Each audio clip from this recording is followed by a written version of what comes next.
Bonjour, bienvenue dans ce journal. Dans un instant, direction le Grand Palais à Lille où Jean-Marie Le Pen va démarrer son meeting. Dans quelques minutes, le candidat du Front National va revenir sur son programme et son financement.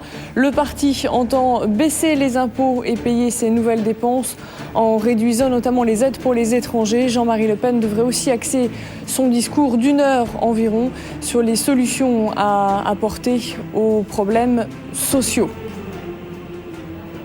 Nous repartons maintenant au Grand Palais à Lille où Jean-Marie Le Pen va commencer son meeting dans un court instant. Il est arrivé sous la musique de Christophe Colomb, acclamé par des centaines de sympathisants. On l'écoute. Signature en documents officiels. Il vous prie d'excuser leur absence. Mais nous avons été, au cours des dernières heures, mis au courant d'une grande manœuvre particulièrement crapuleuse qui tend à intimider les maires par des coups de téléphone et à les insulter.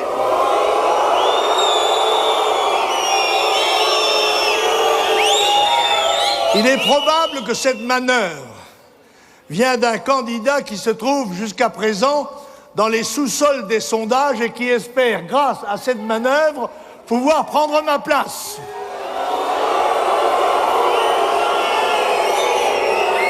Je demande bien sûr aux maires, mais qui n'ont pas besoin de ce conseil, de ne pas se laisser intimider par cette manœuvre qui pèse sur leur liberté. Et je les incite à être courageux et à avoir en effet la volonté d'assurer la possibilité pour nous d'avoir un candidat aux élections présidentielles.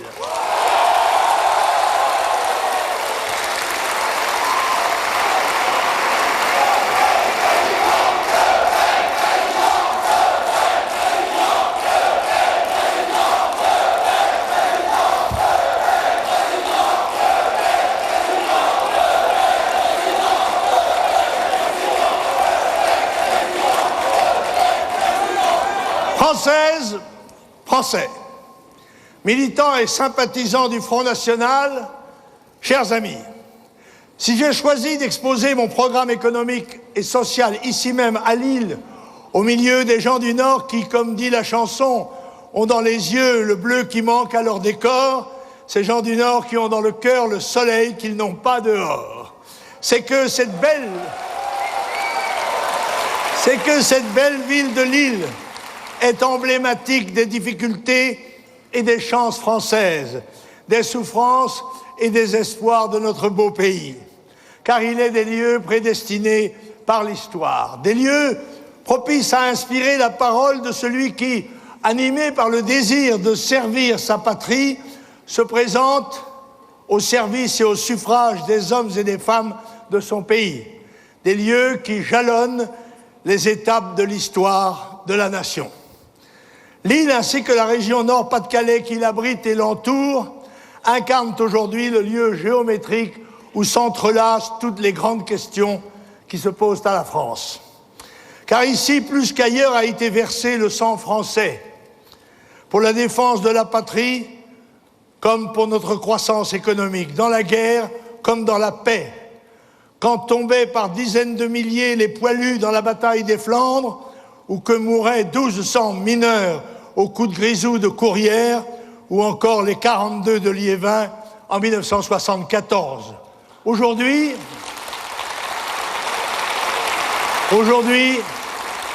il n'y a plus de charbonnage, et pourtant le charbon vient encore de tuer 2 dockers à Dunkerque hier. Lille, ville frontière, vigilante sentinelle aux remparts de notre défense, aujourd'hui encore à la pointe du combat pour la sauvegarde de notre territoire et de notre identité nationale si fortement menacée. Mais Lille aussi, pays de la chaleur du cœur, pays ouvert et accueillant, renforcé dans sa vigueur par les vagues successives d'immigration réussie, polonais, italiens, espagnols, portugais et tant d'autres encore, aujourd'hui tous français, assimilés par le travail, la participation à l'œuvre et à l'espoir commun. C'est encore C'est encore cette région Nord-Pas-de-Calais où agriculture et pêche, commerce et négoce constituèrent la richesse de la France avant même que le Nord ne devienne le socle industriel de notre pays. De la mine à la forge, de la fosse au laminoir, dans le grondement des haveuses et le rougeoiement des hauts fourneaux, se constituèrent les attributs de notre puissance industrielle grâce à l'activité d'un peuple inventif et laborieux. De la mine à la forge, c'est là aussi que les travailleurs obtinrent, par la lutte syndicale, les conditions de travail décentes, des salaires acceptables dont on ne leur fit jamais cadeau. C'est à Bruay, à Hénin, à Marle ou Neux-les-Mines, à Oigny, à Los-Angual, à la fosse Sainte-Élisabeth ou à celle du Grand Condé, que Galibots, porions et reculeux arrachèrent de haute lutte les droits essentiels du travailleur au patron de droits divins d'alors. Ces droits, dont les nouveaux grands patrons du MEDEF et du CAC 40 veulent à nouveau les priver, aidés en cela par la complicité active de leurs zélés serviteurs, les Sarkozy, les Bayrou, les Royal, tous partisans de cette Europe du oui à la Constitution européenne qu'ils veulent déjà nous refourguer en douce pour sacrifier les productions françaises sur l'autel de la compétitivité d'un ultralibéralisme mondialisé. De ce passé glorieux, de cette aventure humaine exaltante due à la volonté et au courage d'un peuple digne et rassemblé, qu'ont-ils fait ? Qu'ont-ils fait de ce patrimoine agricole, industriel et commercial si patiemment accumulé, patrimoine garant de notre puissance et de notre bien-être, sans lequel il n'est ni rêve, ni avenir meilleur. Sacrifiés sur l'autel de l'Europe, oui, ils l'ont cassé, brisé, liquidé. Loin des proclamations de nos gouvernants et de leurs statistiques truquées, chacun peut constater en effet, pour lui comme pour ses proches, l'appauvrissement général du pays. Un appauvrissement général qui atteint le seuil de l'insupportable pour des millions de Français et qui en inquiète aussi des millions d'autres, menacés de paupérisation, promises à plus ou moins court terme à la perte de leur emploi, à la perte de leur logement, à la perte de leur retraite et de tout ce qui constituait leur maigre patrimoine. Non, le Front National ne se nourrit pas des peurs. Il est la voix du peuple, peuple des salariés et des retraités, peuple des agriculteurs et des petits entrepreneurs, peuple des jeunes et des seniors, peuple des familles et des isolés, peuple des veuves et des veuves, peuple des Français de souche et d'ailleurs. Et moi,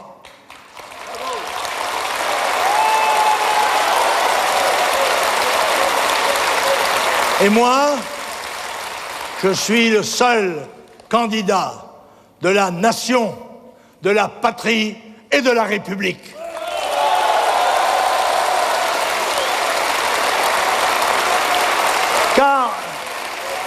Car chaque... Merci.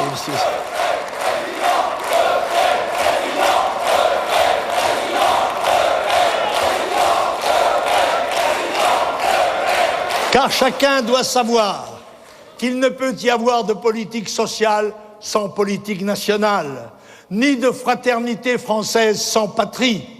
Il ne peut y avoir de politique française sans souveraineté française. La situation sociale des Français n'a cessé de se dégrader par le chômage, les fermetures d'entreprises, les délocalisations, la baisse du pouvoir d'achat, la précarité professionnelle et sociale et couronnant le tout, l'immigration massive. Celle-ci a provoqué chaque année une dépense supplémentaire de 50 milliards d'euros, 300 milliards de francs par an depuis 30 ans, creusant un gouffre de dettes évalué aujourd'hui à 1500 milliards d'euros, 10 000 milliards de francs, et paralysant tous les secteurs sociaux, emploi, logement, santé, aide sociale, enseignement, justice. Nous ne devons pas en vouloir aux immigrés de cette politique. Les seuls et exclusifs responsables sont les politiciens français, UMP, UDF PC, PS, représentés aujourd'hui par les candidats Royal, Sarkozy, Bayrou, Buffet, candidats déguisés en premiers communiants alors qu'ils sont des responsables politiques depuis 30 ans. Ce sont eux et leurs partis qui ont gouverné la France, tantôt en alternance, tantôt en cohabitation. Tous responsables, tous coupables.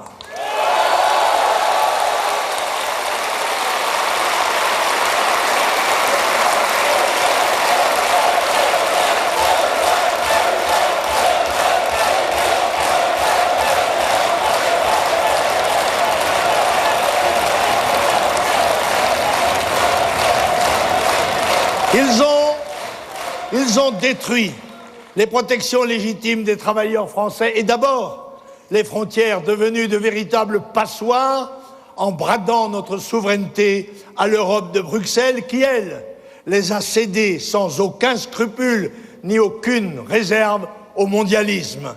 Sur le plan juridique, le privilège légitime des Français chez eux, la préférence nationale à l'embauche, au logement, à l'école, à l'hôpital a été abolie et même, fait incroyable partout ailleurs, poursuivi en justice. L'activité économique, sans laquelle il ne peut y avoir de politique sociale que ruineuse, s'est progressivement affaiblie. Le chômage est monté, les impôts et les charges aussi. Les dépenses publiques n'ont cessé d'augmenter, écrasant les entreprises, qui pourtant sont les seuls organismes économiques capables de créer de la richesse et l'emploi. La gauche socialo-communiste, aveugle et bornée, a, à l'inverse des besoins, réduit la date de la retraite à 60 ans, voire pour certains à 55 ou même à 50. On a favorisé en les payant les départs en pré-retraite et pour couronner le tout, réduit la durée hebdomadaire du travail à 35 heures, alors que la durée de la vie augmentait, elle, de 15 ans en moyenne, augmentant d'autant le nombre des retraités, c'est-à-dire en diminuant le nombre des cotisants, sans considération de l'augmentation des charges des retraites. Et la droite, elle, a aligné sa politique sur la gauche, bonnet rose et rose bonnet. La situation aujourd'hui, mes chers compatriotes, est catastrophique. Tout le monde vous montre l'avenir, personne ne veut faire le bilan du passé, or il n'y aura pas d'avenir si on ne considère pas les erreurs qui ont été commises pour les réparer.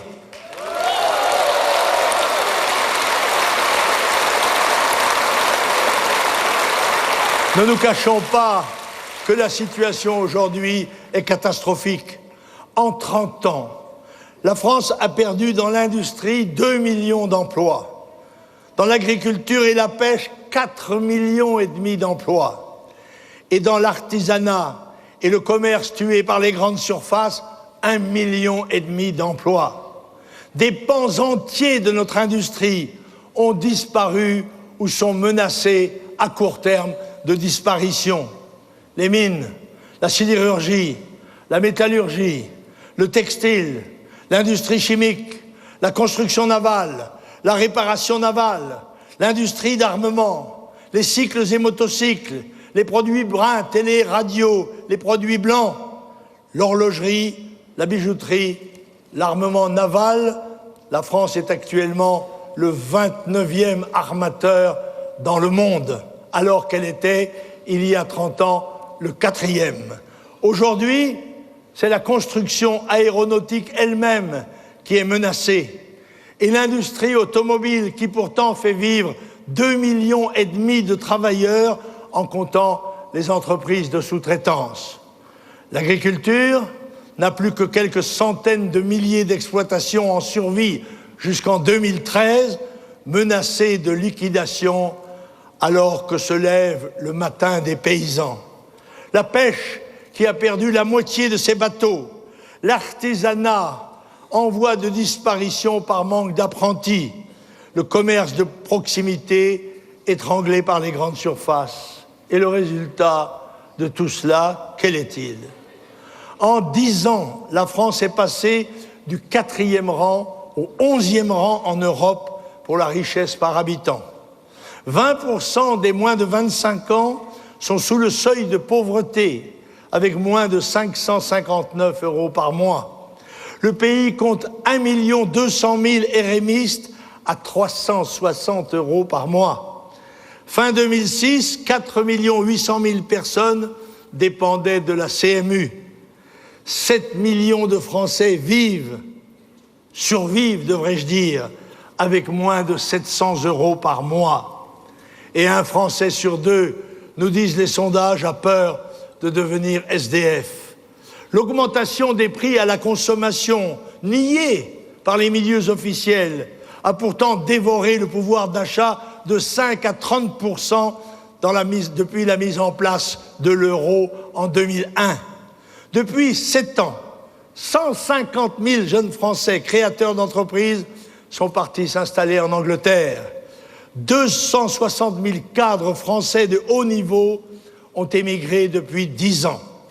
Pendant le même temps, au moins 4 millions d'immigrés sont entrés en France, pour la plupart sans formation et à la charge de la communauté nationale.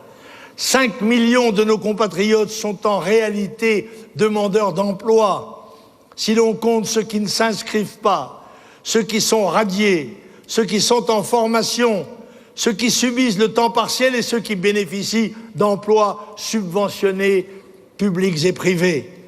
La France a la croissance la plus faible de la zone euro, qui elle-même a la croissance la plus faible du monde développé.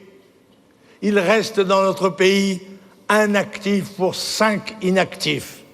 Voilà où la gestion de nos dirigeants, de droite comme de gauche, nous a menés. Voilà où l'aveuglement de ceux qui n'ont pas su ou pas voulu prévoir et anticiper les évolutions du monde nous ont conduits. Ce sont les Sarkozy, les Royal, les Bayrou, les Buffet, cartels de ministres et anciens ministres des gouvernements qui se sont succédés au pouvoir depuis 30 ans, qui portent la responsabilité de ce désastre. Eux qui plastronnent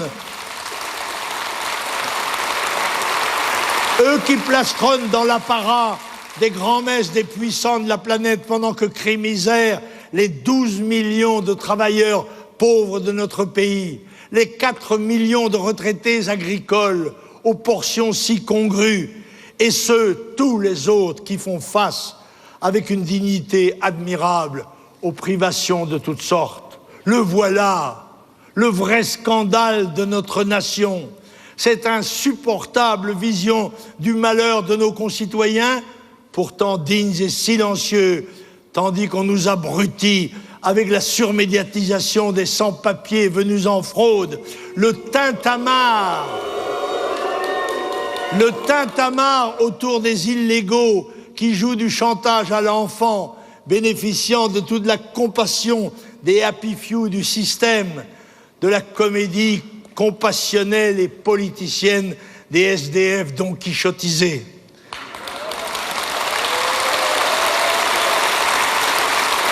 Mais pendant ce temps-là, à la fermeture du marché voisin, 2 retraités français ramassent les fruits et légumes tombés des étals. Un fonctionnaire de la mairie de Paris dort dans la voiture qui lui sert de logement. Et le travailleur payé au salaire minimum cache sa honte de devoir aller se nourrir au resto du cœur. Mais qui sont donc les coupables? Ce sont eux, ils sont tous coupables, oui.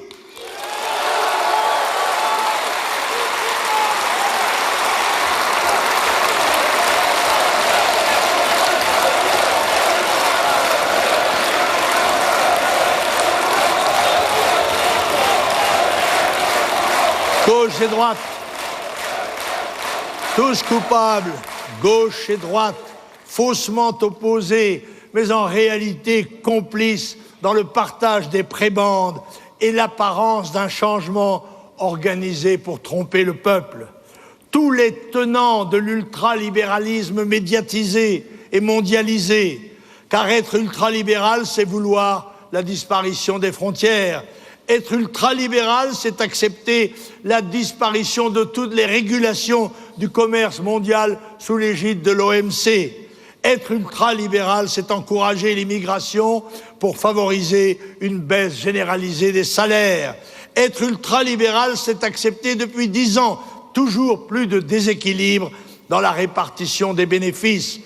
Être ultralibéral, c'est détruire la nation pour laisser sans défense les travailleurs de notre pays face à la mondialisation et aux délocalisations.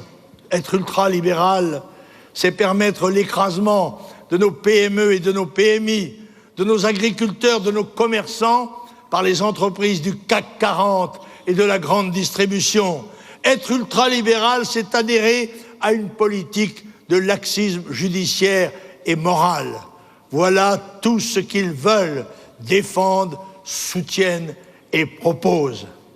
Tous ces principes s'incarnent dans une construction européenne qu'aucun de mes adversaires ne veut combattre, et pour cause. Et pour répondre à la crise profonde qui affecte le pays, que propose-t-il donc? L'Altesse royale des Charentes qui propose des soins palliatifs. L'Altesse royale des Charentes propose des soins palliatifs aux blessés de la guerre économique.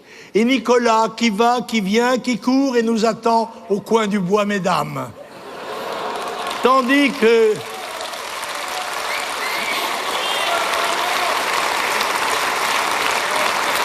que, dans une posture toute neuve, Bérou joue au rebelle.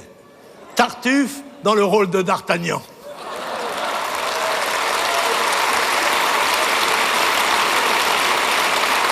Pour sortir de l'impasse où nous ont conduit leurs politiques, je vous propose, loin de la fausse alternance et de la vraie cohabitation, une vision, une espérance, un choix, en un mot, un destin.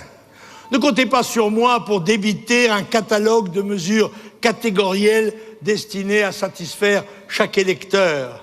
Je rappelle d'ailleurs à Madame Royal et à Monsieur Sarkozy qu'il s'agit d'une élection présidentielle, pas de l'élection d'un gouverneur européen de la province France. La différence entre le candidat Le Pen et les autres, c'est que pratique le massage et moi le message. Eux vous disent, relaxez-vous, moi je vous dis, réveillez-vous.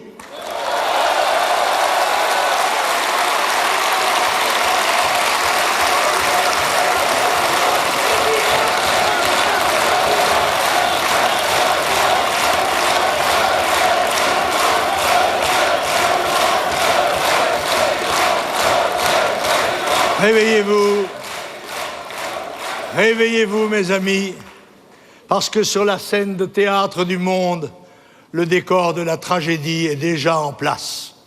Le décor planétaire qui sert de toile de fond à la présidentielle française est fait de choses visibles, qu'enfin maintenant tout le monde voit, et de choses invisibles que pas un seul candidat ne perçoit. Le visible, c'est le court terme. C'est l'actualité, je n'insiste pas. Vous vous souvenez, il y a quelques mois, c'était l'Afrique sur les barbelés de Ceuta et Melilla. Les Pateras, ces bateaux d'immigrants qui arrivent sur les plages des Canaries. C'était la Guyane, la Martinique, Mayotte, submergées par le flot des clandestins. Et ça ne fait que commencer, parce que derrière, via les routes turques débouchant sur la Bulgarie, il y a toute l'Asie centrale, mongole, tamoule et un jour chinoise qui attend pour se déverser. Le visible, il est là, sur nos pulls, nos chemises, nos sous-vêtements, made in China. C'est le casse de nos industries, les délocalisations de nos entreprises, le chômage et donc les cotisations salariales qui ne rentrent plus, les prestations sociales qui augmentent et les trous budgétaires qui se creusent.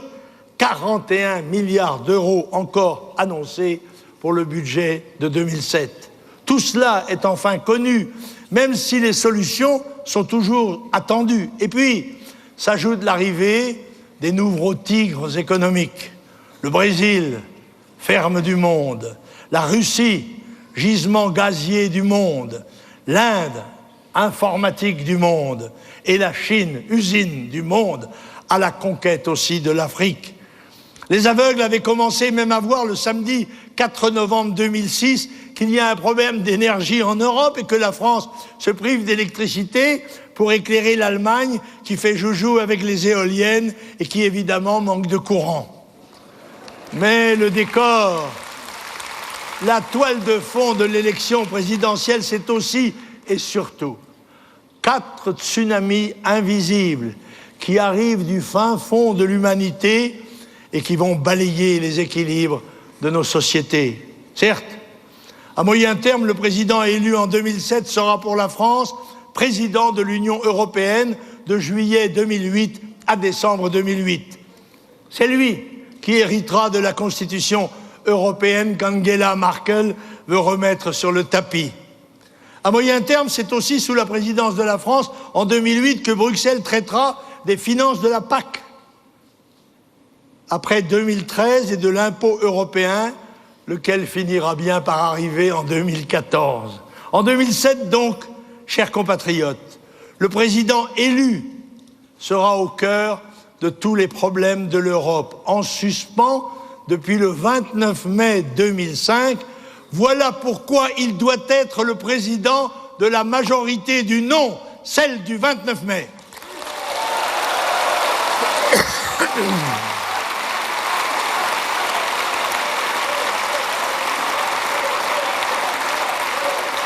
Car si l'Europe de 2008 était présidée par M. Sarkozy ou Mme Royal, champion du oui, on recommencerait comme si rien n'était et il serait capable même de nous la remettre, mais cette fois-ci sans nous faire voter.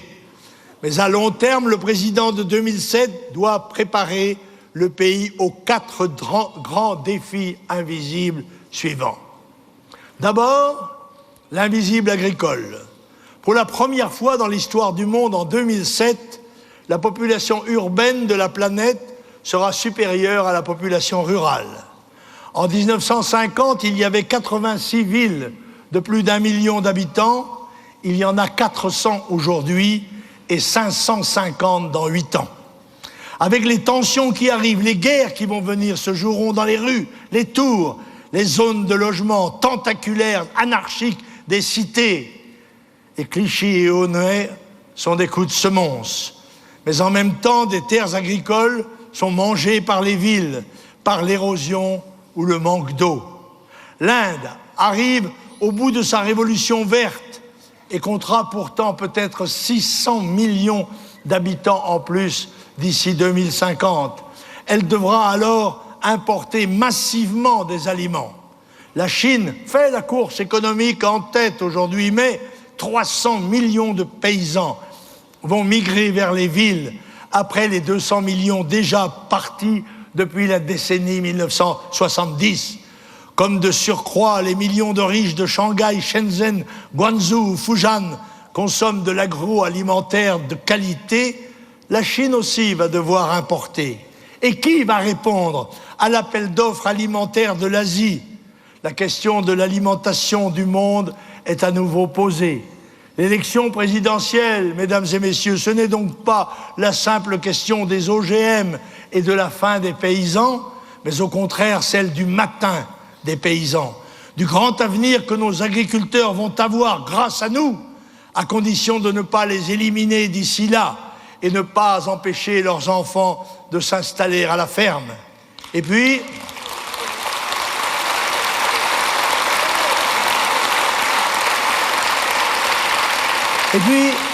il y a le deuxième invisible, celui du vieillissement du monde.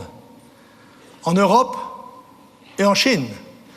En Europe, c'est peu à peu les vieux de l'Atlantique à l'Oural. À l'est, de la Russie. À la Bulgarie, à la Roumanie, les pays se vident. Il n'y a plus de morts que de naissances. Chez nous, à partir de 2045, le nombre des décès l'emportera sur celui des naissances. En 2014, dans 7 ans, nous franchirons un premier cap. Les moins de 20 ans seront moins nombreux que les plus de 60 ans. Est-ce que vous croyez que cette génération va payer nos retraites? Il faut être inconscient et fou pour ne pas voir la guerre des générations qui a commencé au printemps 2006 avec le CPE. Et dans une guerre générationnelle et financière entre les jeunes et les vieux, qui croyez-vous qui va gagner? Pardon. Concrètement, les présidents élus en 2007, en 2012 et en 2017 devront trancher la question budgétaire suivante. On utilise les impôts pour les dieux du stade ou pour les vieux au dernier stade?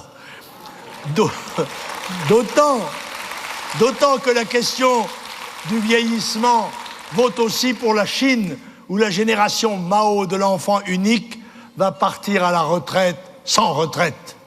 Alors cette Chine d'1 milliard de cheveux gris, qui dispose en réserve cette année de 1000 milliards de dollars d'épargne, cette Chine qui bouche chaque mois le trou du budget des USA en achetant les bons du Trésor américain, va avoir bientôt besoin de son épargne pour elle-même.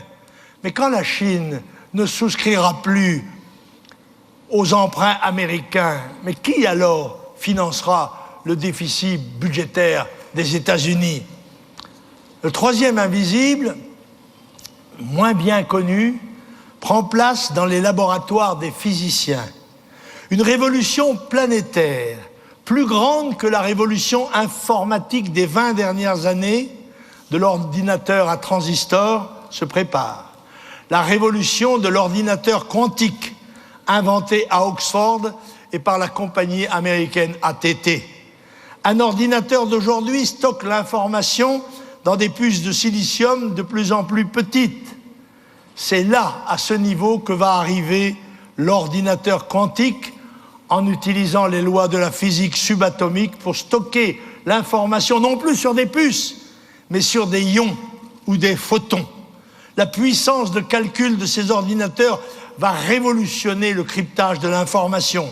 Les transactions financières, planétaires, le commerce électronique, la banque, les communications militaires, la médecine, le diagnostic, les assurances, tout va être bouleversé.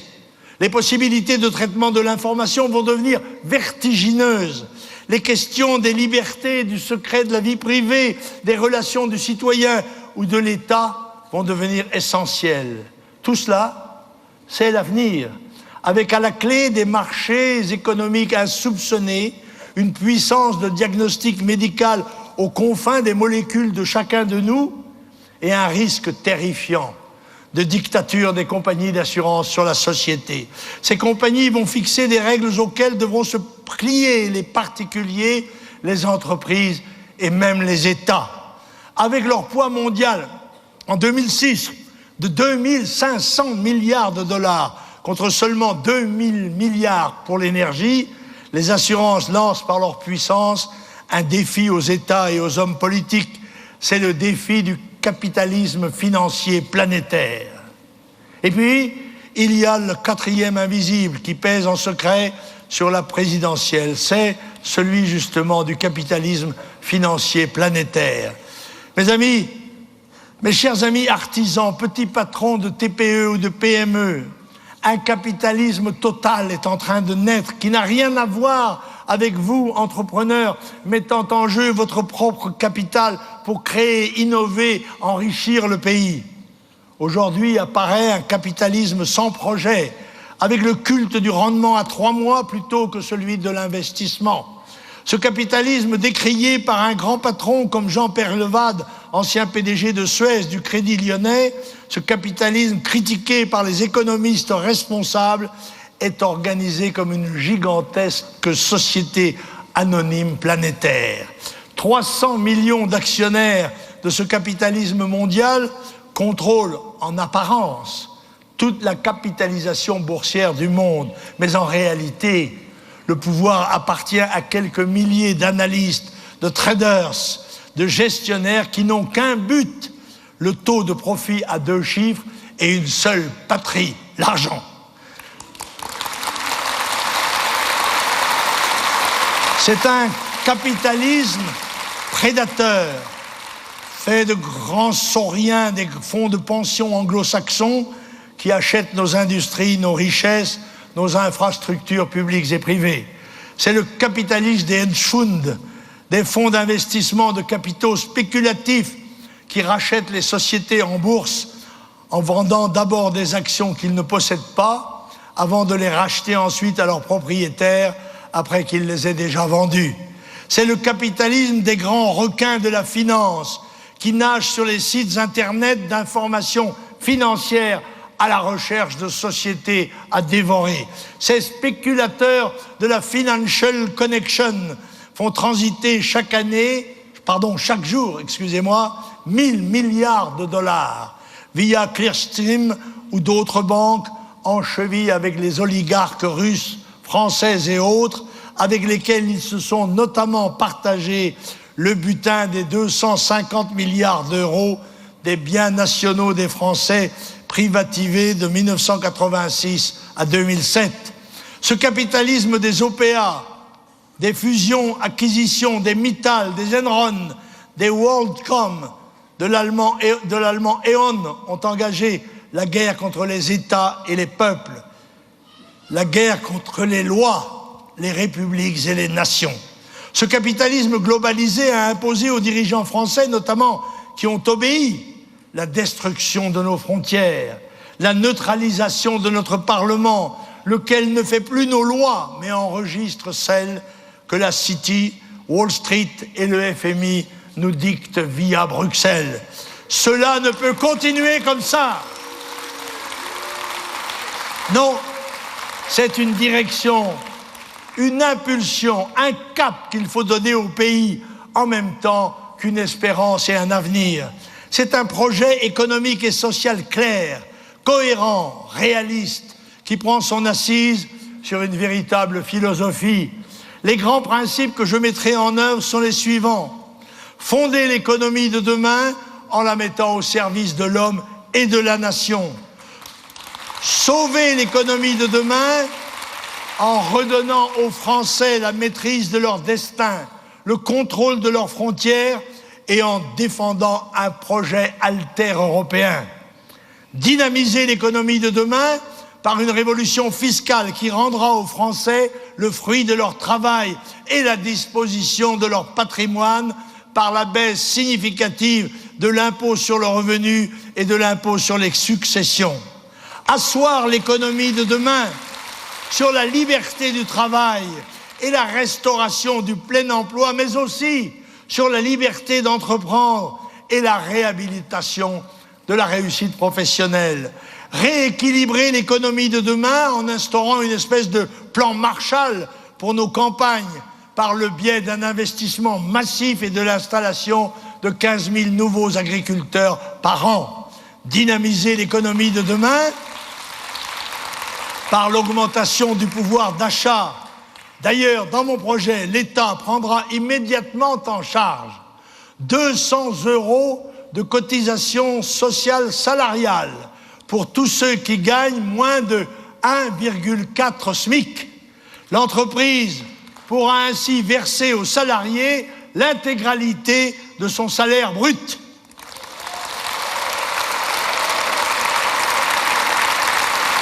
Adosser l'économie de demain sur la recherche et l'innovation technologique et enfin, préparer l'économie de demain à l'épuisement des énergies fossiles par la recherche d'énergies nouvelles. Appuyer l'économie de demain sur des services publics performants qui accompagnent les acteurs économiques dans la compétition mondiale et garantissent aux Français une véritable égalité territoriale. Fonder la solidarité de demain sur le privilège d'être français. Sauver la solidarité de demain en arrêtant l'immigration, devenue cause essentielle de l'appauvrissement généralisé par la pression qu'elle exerce sur l'ensemble des salaires et sur les comptes sociaux de la nation. Garantir la solidarité de demain en généralisant la préférence française à l'emploi, au logement et aux aides sociales.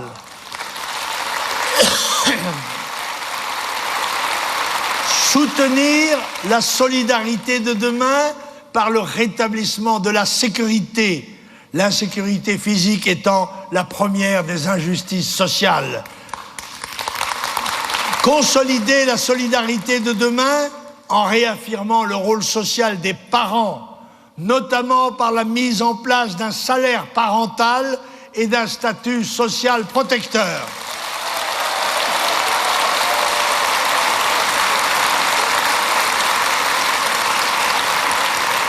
Baser la solidarité de demain sur une école redevenue le lieu privilégié de l'acquisition des savoirs pour donner à tous ceux qui le veulent et le méritent la garantie de s'intégrer dans le tissu économique à proportion de leurs compétences et ainsi pouvoir s'élever socialement. Légitimer la solidarité de demain par le rétablissement d'une représentation sociale dans les syndicats, représentativité sociale dans les syndicats et politique dans les assemblées élues. Garantir la solidarité de demain par la certitude d'une protection sociale performante pour tous les Français. Affirmer la solidarité générationnelle de demain en assurant à tous nos anciens un revenu juste et digne. Promouvoir la solidarité de demain, celle de la préférence nationale pour ceux dont la vie et le bien-être ne peuvent dépendre que d'elle. Et ces engagements, mesdames et messieurs, moi et moi seul pour les tenir, car moi et moi seul j'incarne une doctrine qui peut tous nous affranchir de la camisole politique, juridique, financière et fiscale de l'Europe de Bruxelles.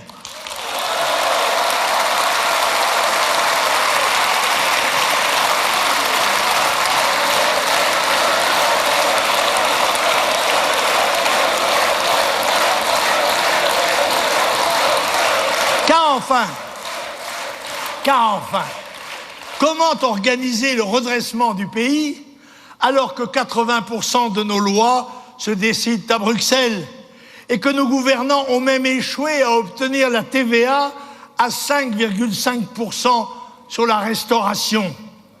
Il nous faut donc discuter avec Bruxelles en lui présentant un ensemble d'aménagements nécessaires à la reprise économique et au retour de la croissance. Nous fixerons un délai de réflexion à l'Europe pour nous donner une réponse qui, je vous le prédis, sera favorable, car sans la France, il n'y a plus d'Europe. C'est parce que nos dirigeants sont tous des européistes convaincus que cette négociation n'a jamais été ouverte, car si elle l'avait été, elle aurait réussi. Le point central de cette discussion concernera la maîtrise de nos frontières. Pas de réforme économique, pas de retour de croissance, pas de hausse du pouvoir d'achat sans que ne soit endiguée l'invasion de produits fabriqués par des pays à bas salaire et sans protection sociale.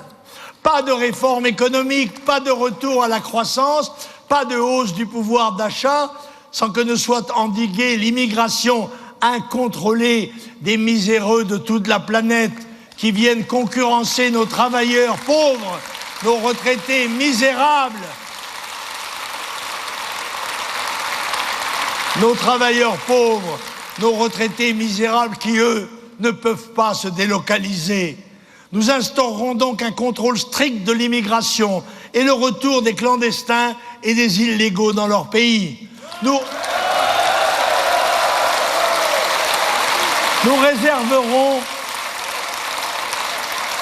réserverons l'ensemble des aides sociales, des logements sociaux aux Français, à tous les Français, mais seulement aux Français par application de la préférence nationale.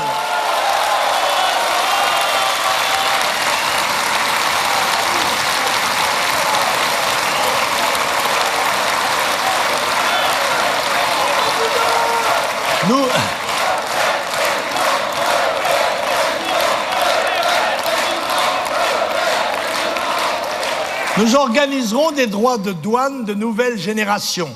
Ils taxeront les produits importés de pays où la protection sociale est inexistante pour la ramener au prix de notre production nationale.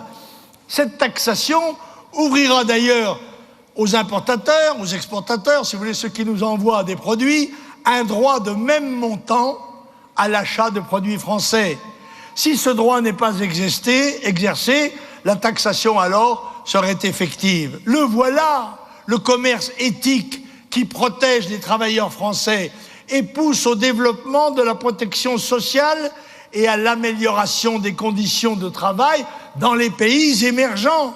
Là, voilà la clé du développement durable.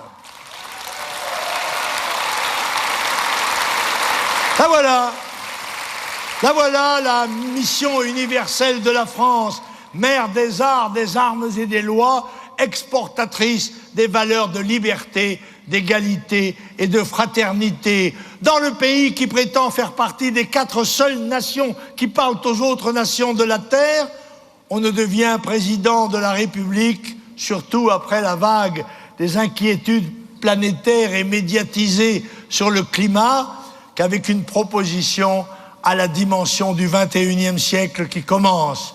Parce que, pour seul projet d'avenir, tous les autres candidats n'ont à offrir que le vieux rêve européen de leur jeunesse passée, alors qu'au-delà de l'Europe, le monde a plus que jamais besoin de la France.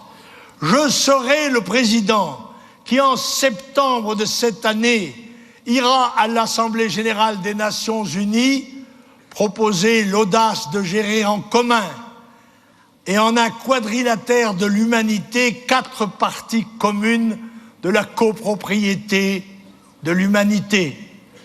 L'eau, l'alimentation, les médicaments de base et l'instruction. Ainsi, avec ce rêve suffisamment grand pour ne pas le perdre de vue pendant que nos filles et nos garçons de 20 ans le poursuivront, je serai le président du peuple, rétabli dans ses droits à se gouverner directement sans que sa souveraineté lui soit confisquée. Le président de toutes les libertés restaurées, à commencer par celle d'entreprendre et de travailler.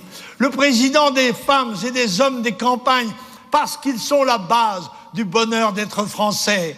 Le président du rayonnement de la France, sans lequel nous ne serions pas la puissance que nous sommes aux 4 coins du monde et dans le cœur des hommes.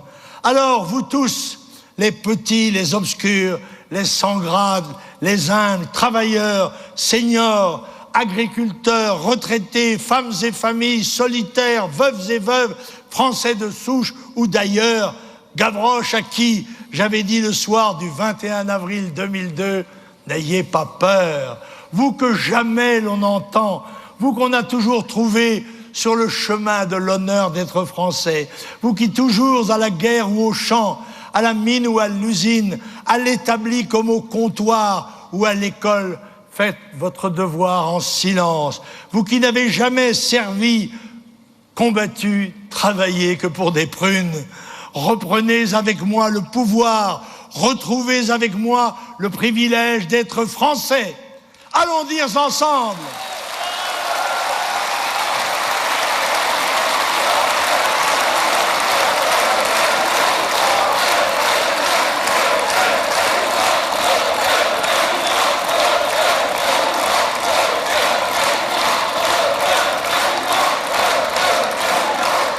Allons dire ensemble à l'univers étonné que la France est de retour, que la grande nation s'est réveillée et que c'est le 6 mai 2007 au soir, avec mon élection, que refleurira le printemps des Français.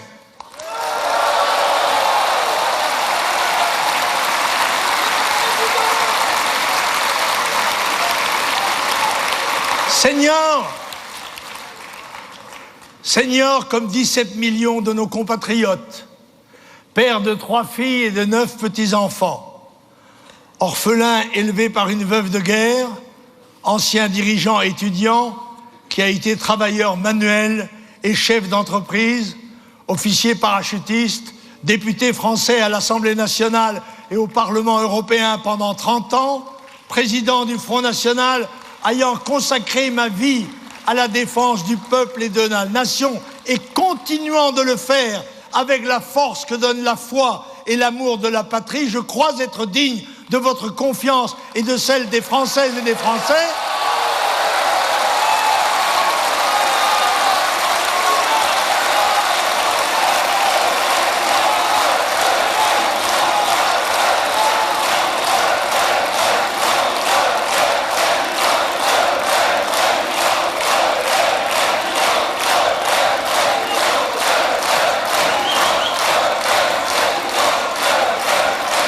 Je crois être digne de votre confiance et de celle des Françaises et des Français pour réaliser avec eux le changement nécessaire et la renaissance de notre pays. Rêvons un peu, les amis. Si nous considérons que nous sommes les passagers du vaisseau Terre, tous embarqués dans la même caravelle, perdus dans un océan de 1000 milliards de galaxies, comptant chacune 1000 milliards de soleils, alors nous avons notre chance de maintenir ici cet invraisemblable miracle qui n'existe qu'ici, uniquement qu'ici, puisque sur un espace de millions et de millions d'années-lumière, ce n'est qu'ici qu'existe l'invraisemblable miracle de la vie. C'est peut-être cela le destin de la France, dans la communauté des nations, être celle qui dit non seulement le chemin, mais aussi le but de ce chemin. C'est comme dans Alice au pays des merveilles. Alice s'est perdue dans la forêt, elle demande à un chat sur un arbre « Pourrais-tu m'indiquer le chemin ?» Et le chat répond « Tout dépend où tu veux aller. » Eh bien, mes amis, compagnons d'un demi-siècle de lutte et d'espérance, si nous avons tenu, c'est parce que nous avons toujours su où nous voulions aller.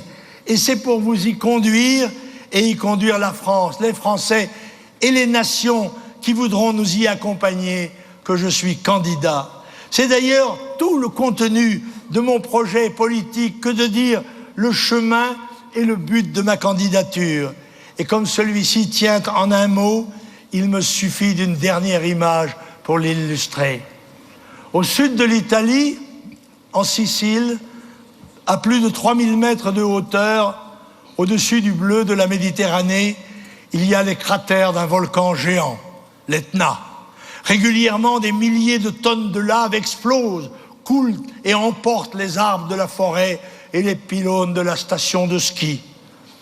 À peine tout est refroidi dans un paysage lunaire entièrement noir, sous le vent froid qui accompagne le rouge des soleils qui se lèvent ou se couchent, on voit de petites taches jaunes qui percent entre les amas dantesques de pouzzolane noire. Ce sont des genêts qui poussent. Et puis, s'il reste un peu de lumière du jour sur les flancs noirs du monstre, on voit de petites taches blanches qui bougent doucement à plus de 2500 mètres. Ce sont des moutons qui broutent les pousses de genêts. C'est la leçon de l'Etna. La vie finit toujours par gagner. Voilà le but de notre combat politique, faire gagner la vie, parce qu'à tous les âges et sous toutes les formes, des pentes noires et brûlantes des volcans, aux draps blancs et froids des services de réanimation, c'est beau, c'est grand, c'est fort la vie. Le Dieu des fourmis et le Dieu des étoiles, le Dieu des fourmis et le Dieu des étoiles nous donneront avec vous la victoire, parce que je suis le candidat de la vie. Vive la nation, vive le peuple, vive la France, vive la vie, vive la victoire!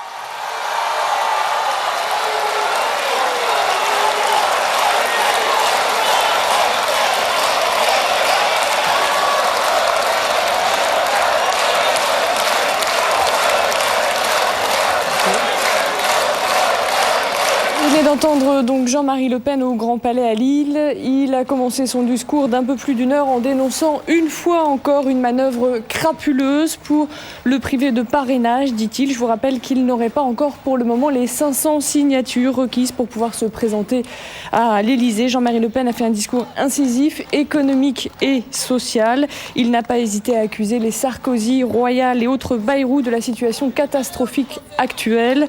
Au pouvoir depuis tant de temps, ils sont tous responsables, tous coupables, a répété le candidat de l'extrême droite. Lui propose un destin, il veut réveiller la France et renvoyer les immigrés chez eux. Le candidat d'extrême droite compte bien réserver les aides sociales aux Français et seulement aux Français. C'est la clé du développement durable, a-t-il dit. Voilà pour le meeting de Jean-Marie Le Pen à Lille.